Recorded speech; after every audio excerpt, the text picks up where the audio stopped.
It's not often that a storyline comes around and captivates professional wrestling fans like the Bloodline has. It has everything you would ever want from an all-time story, from friendship, family, shocking betrayal, and centering around the most prestigious prize in the business, the undisputed WWE Universal Championship.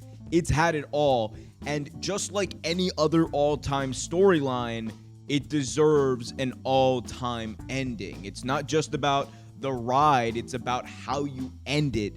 And in this video, I'm going to talk about how the Bloodline story should end and why it shouldn't be Cody Rhodes, Sami Zayn, or anyone else to finish the story. No.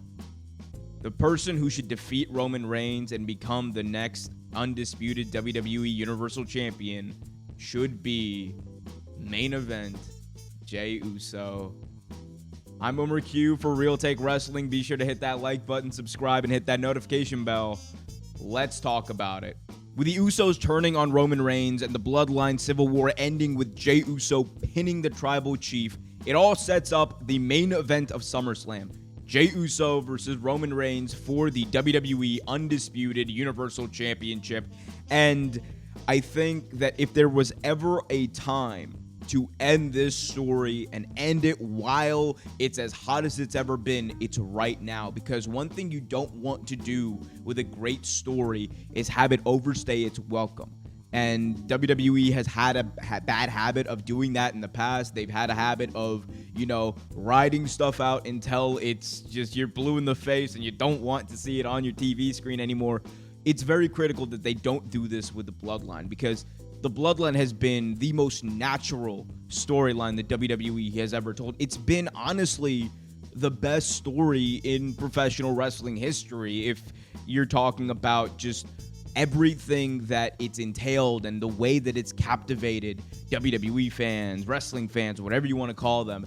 It's been a great ride. And like I said before, it's how you finish it that really matters. Cody's story should be finished in its own time, but the Bloodline at this point and the way you finish this story is honestly more important, because this is WWE's greatest story ever.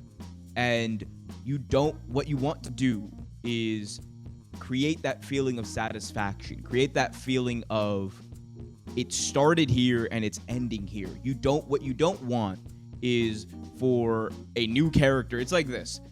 You watch a great show for like 7 seasons. It's great. You're loving it.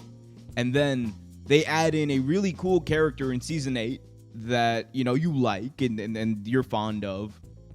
But then they're the hero of the story at the end when you've been on this journey with all these other characters, right? And that's not a knock on Cody Rhodes. It's just the truth. Like, Cody Rhodes is the character that comes in at the end of the story and saves the day when you have all these other pieces like Jey Uso, like Jimmy Uso, Sami Zayn, who have been there from the beginning and who mean more to the story than Cody Rhodes does. And Cody, even, if you watched the build-up to WrestleMania, he wasn't even involved really in the Bloodline stuff. Sami Zayn took care of more of the Bloodline storyline than Cody Rhodes did from a face standpoint. So Cody Rhodes will win the title at his own time.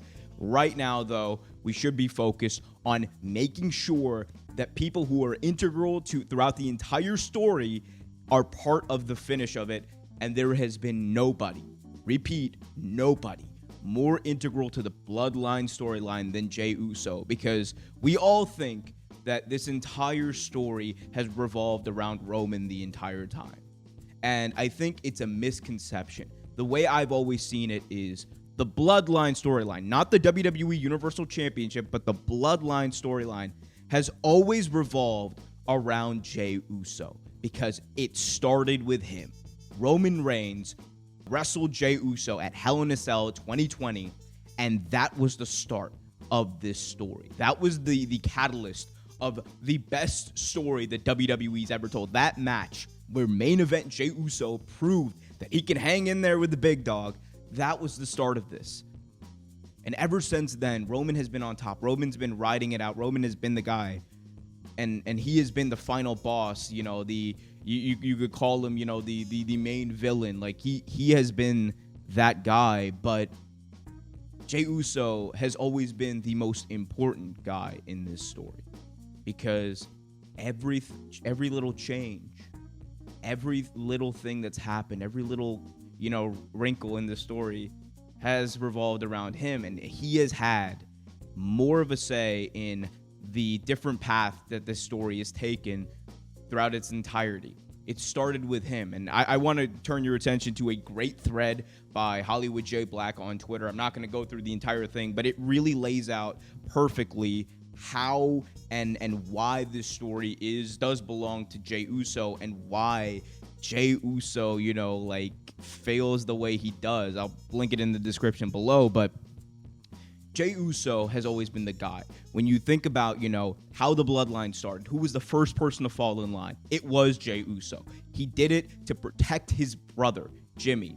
Before Jimmy even fell in line, before Solo or anyone else, it was always Jey. And then you introduce Sami Zayn, who wanted to join the Bloodline.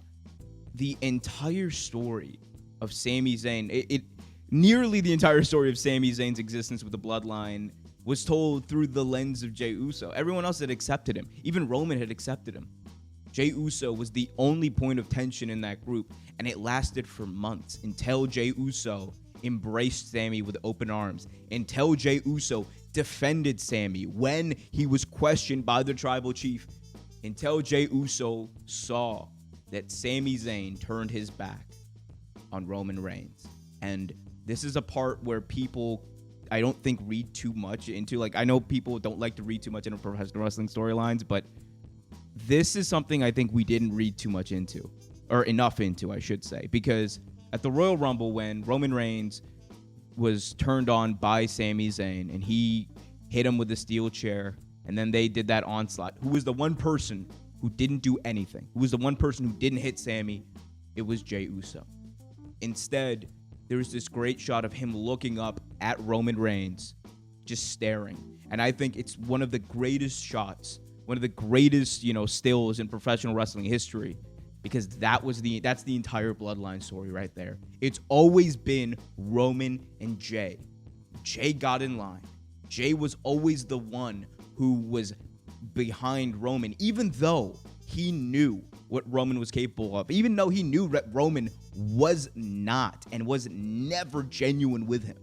Go back to the promos that they were cutting in 2020. Jey Uso called it out. Jey Uso said that, you're selfish. He knew that Roman Reigns didn't actually care about him. He only cared about that title. He only cared about being on top. He only cared about being the tribal chief.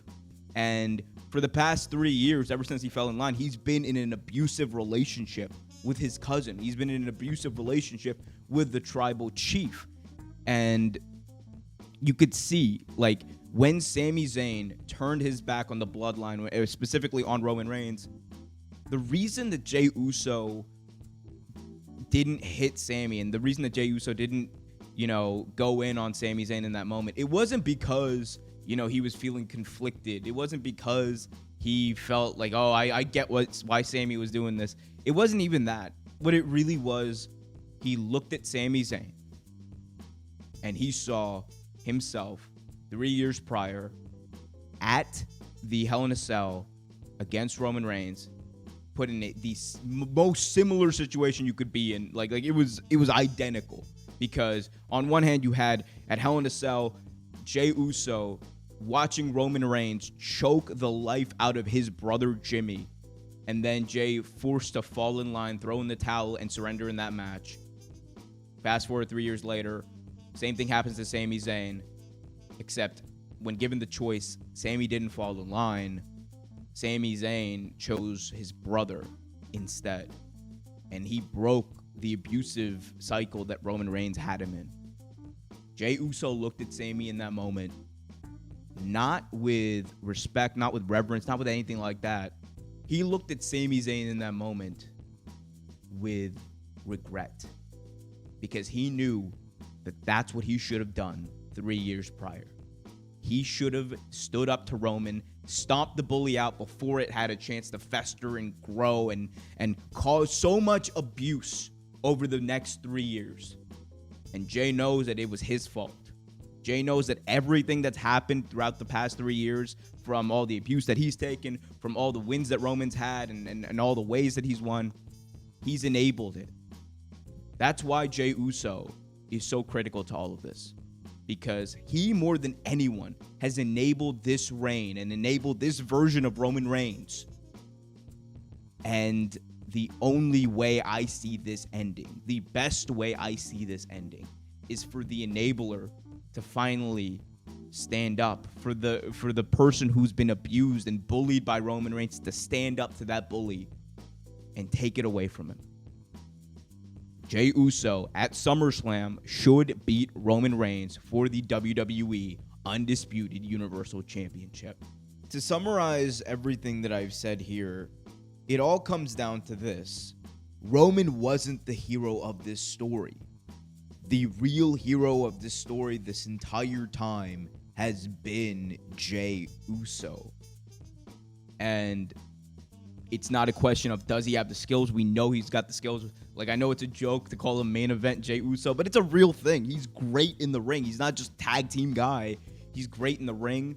And he's someone who we've talked about, maybe winning a Rumble, and maybe the storyline does end with him. I think people have mentioned and talked about it. The kind of got overshadowed by the Sammy stuff, then the Cody stuff.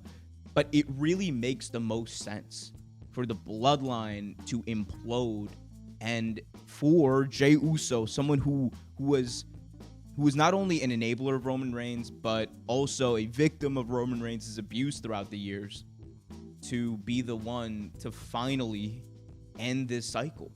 And again, it's not, a matter of what's going to be the biggest way, like what's going to be the biggest draw or whatever. Cody obviously I think would be a bigger draw than Jey Uso. We can say it. It's fine.